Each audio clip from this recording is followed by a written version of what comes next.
Rant Session, Episode 47, The Retro Boom. Go. So here's the process of creativity. Let's say that you create a game and everyone hates it. So because of this, you take your franchise into a different direction.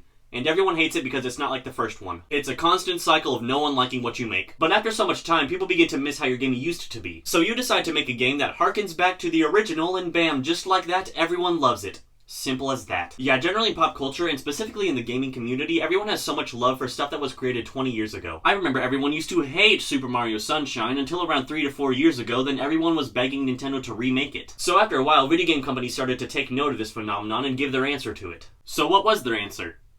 Pixels. Now, I've already talked about remakes, but that's more companies taking an old thing and making it new, while being retro is about making a new thing that harkens back to the old. And man, these video game companies can just not lay off the brakes sometimes. Now, things haven't always been this way. I remember when seeing a new game that looked like it was from the 80s was cool and unique.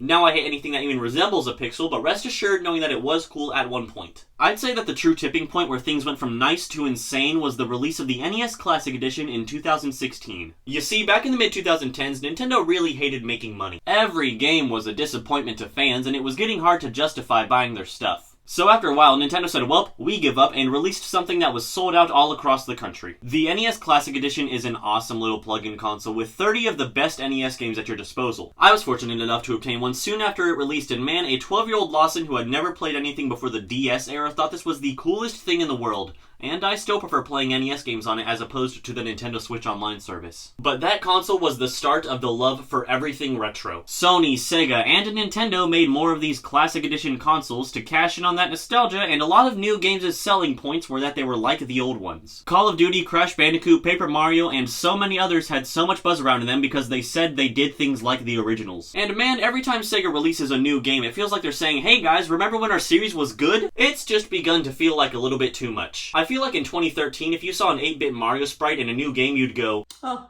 But nowadays, if you see one, you just go, oh. I'm all for sprinkling a little bit of nostalgia in your game, but a problem arises when your entire game's selling point is that it's being like the old ones. Rant session over.